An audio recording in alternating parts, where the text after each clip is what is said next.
श्री क्षेत्र भगवानगडाचे चौथे मठाधिपती म्हणून महंत कृष्णा महाराज शास्त्री यांच्या नावाची घोषणा झाली आहे। सध्या गडाचे महंत असलेले न्यायाचार्य डॉक्टर नामदेव शास्त्री महाराजांनी ही घोषणा केली आहे। अहमदनगर जिल्ह्यातील पाथर्डी तालुक्यामध्ये भगवानगड आहे। मुंडेंच्या दसऱ्या मेळाव्याने हा गड नेहमीच चर्चेत राहतो। मोठ्या संख्येने भाविक या गडावर दर्शनासाठी येतात। सर्व बहुजन भक्तांचा श्रद्धास्थान आणि ऊर्जास्थान असलेला हा गड कसा नावारूपास आला, गडाचे पूर्वीचे मठाधिपती आणि नवीन घोषणा झालेले चौथे उत्तराधिकारी कृष्णा महाराज शास्त्री यांच्या माहितीचा आढावा या व्हिडिओच्या माध्यमातून आपण घेणार आहोत। नमस्कार, मी आदिती आणि तुम्ही बघत आहात महाराष्ट्र भूमी। नारायणगडावरच्या जातीयवादाचा भगवान बाबांना फटका बसल्याने सगळं वैभव सोडून केवळ उपर्ण गुंडाळून बाबा बाहेर पडले, ते हिमालयात जाण्यासाठी। पण लोकांचा आग्रह इतका की त्यांनी बाबांना थांबवून घेतलं। अनेक जागा दाखवल्या, अनेक टेकड्या दाखवल्या, हवी ती जागा द्यायला लोक तयार होते। पण बाबांचं वय आता 45 वर्ष होतं, तसं उतरतच वय। आता या वयात पुन्हा नवं काही उभं करण्याची उमेद घेणं अवघड। पण लोकांचा आग्रह इतका की बाबांनी हिमालयात जाऊ नये म्हणून लोक काहीही करायला तयार होते। मग भगवान बाबांनी पाथर्डी तालुक्यात असलेल्या खरवंडी गावच्या मालकीच्या डोंगरावरील जागेची निवड केली। हा पूर्ण परिसर महाभारत काळात दंडकारण्य म्हणून प्रसिद्ध होता। त्या दंडकारण्यात धौम्य ऋषी आणि इतर 6 ऋषी म्हणजेच सप्त ऋषींच्या पदस्पर्शाने पावन झालेली ही भूमी आहे। धौम्य ऋषींनी तपश्चर्या केलेला हा गड, त्यामुळे सगळे त्या गडाला धौम्यगड असेच म्हणत असत। हे ठिकाण बाबांना आवडलं। याच ठिकाणी आपण नवा गड उभा करायचा असा बाबांनी निश्चय केला आणि बाबा कामाला लागले। गडाची उभारणी झाली। आता पांडुरंगाच्या मूर्तीची प्रतिष्ठापना करायची होती। त्यासाठी महाराष्ट्राचे नव्यानेच मुख्यमंत्री झालेले यशवंतराव चव्हाण यांनी यावं असं लोकांना वाटलं आणि चव्हाण साहेब आले सुद्धा। तो दिवस होता 1 मे 1958। पुन्हा एकदा संरक्षण मंत्री असताना 1962 सालीही यशवंतराव इथे आले। यशवंतराव 2 वेळा गडावर येऊन गेले। भगवानगडाचे भगवानगड हे नामकरण आणि यशवंतरावांच्या हस्ते उद्घाटन झालेल्या तिथल्या विद्यालयाचे भगवान विद्यालय हे नामकरण देखील यशवंतरावांनीच केल्याचं सांगण्यात येते। पुढे दिवंगत गोपीनाथराव मुंडेंनीही याचप्रमाणे भगवानगडाला जीव लावला। भगवानगडाचा डंका दिल्लीपर्यंत पोहोचवला। त्यामुळेच शताब्दी वर्षात भगवान बाबांचं पोस्टाचं राष्ट्रीय तिकीटही निघालं। ज्या जातीयतेच्या कारणानं बाबांना नारायणगड सोडावा लागला, तेच कारण आपल्याला चिकटू नये म्हणून आयुष्यभर बाबा जपले। नव्या गडाच्या उभारणीसाठी वंजारी माणसांनी देऊ केलेली जमीन नाकारली आणि कासार पाटलाची जमीन त्यांनी स्वीकारली।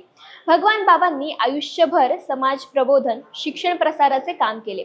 भक्ती मार्गाचा प्रसार, अहिंसावादाची आणि धर्मनिरपेक्षतेची शिकवण त्यांनी दिली। दिनांक 19 जानेवारी इसवी सन 1965 या दिवशी भगवान बाबा यांचे निधन झाले। उत्तराधिकारी नेमल्याशिवाय त्यांचा पुढील विधी करता येत नव्हता। त्यामुळे भगवान बाबांचे आवडते शिष्य म्हणून भीमसिंग महाराज यांना गादीवर बसवण्याची विनंती केली गेली।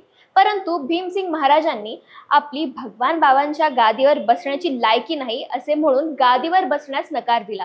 त्यामुळे भगवान बाबांचे परम मित्र बाबूलाल महाराज पाडळीकर यांनी सोनोपंत दांडेकर यांच्याकडे जाऊन आज्ञापत्र आणले। ते आज्ञापत्र पाहिल्यावर भीमसिंग महाराज गादीवर बसण्यास तयार झाले। तर भगवान बाबांच्या गळ्यातील पवित्र तुळशीची माळ काढून भीमसिंग महाराजांच्या गळ्यात घालण्यात आली। भीमसिंग महाराज हे राजपूत होते। भगवान बाबांसारखेच भीमसिंग महाराजही सोनोपंत दांडेकर आणि बंकट स्वामींच्या तालमीत घडले होते।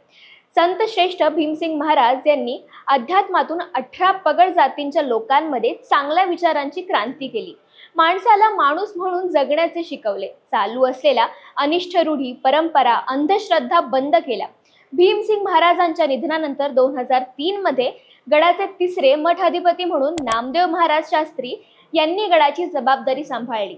भगवान बाबांची परंपरा चालवणारे सध्याचे नामदेव शास्त्री हे देखील अत्यंत विवेकानं जगणारे गृहस्थ दिसतात। त्यांचं पारंपरिक आणि आधुनिक दोन्ही प्रकारचं उच्च शिक्षण झालेलं आहे। संस्कृतमध्ये सर्वात कठीण असणाऱ्या न्यायशास्त्रात गुरुकुल पद्धतीने नववर्षी शिक्षण घेऊन त्यांनी वाराणसी विद्यापीठाची न्यायाचार्य ही पदवी संपादन केली। ते मराठवाडा विद्यापीठातून मराठी विषयात MA PhD सुद्धा आहेत। त्यामुळे नव्या आणि जुन्या दोन्ही ज्ञान परंपरा ते जाणून आहेत। त्यांनी नेहमीच अंधश्रद्धेच्या विरोधी भूमिका घेतली होती। त्यांचा दृष्टिकोन विज्ञानवादी दिसतो। गडावर सुरू झालेलं राजकारण मोडून काढताना त्यांनी दाखवलेली कठोर शिस्त ही सगळ्या जगानं पाहिली आहे। नामदेव शास्त्रींच्या काळात गडाचा संपूर्ण कायापालट झालेला दिसून येतो। प्रवेशद्वार 2 लाखांपेक्षा जास्त पुस्तके मावतील असे भव्य वाचनालय, स्पर्धा परीक्षा अभ्यास केंद्र, अतिथी निवास, आकर्षक उद्यान, प्रसादालय, ध्यानधारणा केंद्र, भगवान बाबांच्या वस्तूंचे भव्य संग्रहालय, संत विद्यापीठ, कीर्तन पारायण हॉल, कीर्तन प्रवचन, टाळ मृदुंग प्रशिक्षण व अशी एक ना एक प्रमुख कामे करत त्यांनी भगवानगडाचा चांगलाच विकास केलेला दिसून येतो। पण जितकं पुढे जाणं महत्त्वाचं आहे तितकंच योग्य वेळी थांबणं सुद्धा महत्त्वाचं आहे। आणि म्हणूनच आता संत श्रेष्ठ भगवान बाबांची समाधी असलेल्या भगवानगडाचे 4थे उत्तराधिकारी म्हणून एकनाथवाडी येथील श्री क्षेत्र निरंजन संस्थानचे महंत कृष्णा महाराज शास्त्री यांची निवड केली आहे।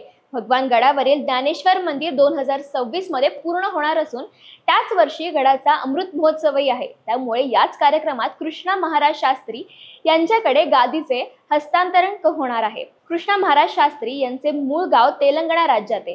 त्यांनी 12 वर्षांपूर्वी भगवानगडावरील ज्ञानेश्वरी विद्यापीठात ज्ञानेश्वरीचे शिक्षण घेतले। त्यासाठी नामदेव शास्त्री महाराज यांचे मार्गदर्शन लाभले। 3 वर्षांपूर्वी एकनाथवाडी येथील निरंजन संस्थानचे ते महंत झाले। आता तेथून त्यांना पदमुक्त करत भगवानगडाचे प्रशासकीय काम पाहण्यासाठी आणि शिकण्यासाठी परत बोलावले। एकनाथवाडी येथील निरंजन संस्थानचे महंत म्हणून संतोष महाराज गीते यांचा पदग्रहण सोहळा आणि कृष्णा महाराज शास्त्री यांचा पुनश्च भगवानगड आगमन सोहळा नुकताच संपन्न झाला। सकाळपासून ढोल, ताशा, मृदुंग, टाळ यांच्या निनादात आणि हरिनामाचा गजर करत एकनाथवाडी येथील ग्रामस्थांनी रथामध्ये बसवून सायंकाळी कृष्णा महाराजांना भगवानगडावर पोहोचवले। कृष्णा महाराज शास्त्री हे भगवानगडाचा विकास करतील असा पूर्ण विश्वास आहे। या सर्व गोष्टींचा विचार करूनच त्यांनी उत्तराधिकारी म्हणून निवड केली आहे। भविष्यामध्ये अशाच माणसाची भगवानगडाला गरज आहे असं नामदेव शास्त्री म्हणाले। तुम्हाला ही माहिती कशी वाटली याबद्दल आपल्या प्रतिक्रिया नक्की कळवा आणि आमच्या चॅनलला सबस्क्राइब करायला विसरू नका। धन्यवाद।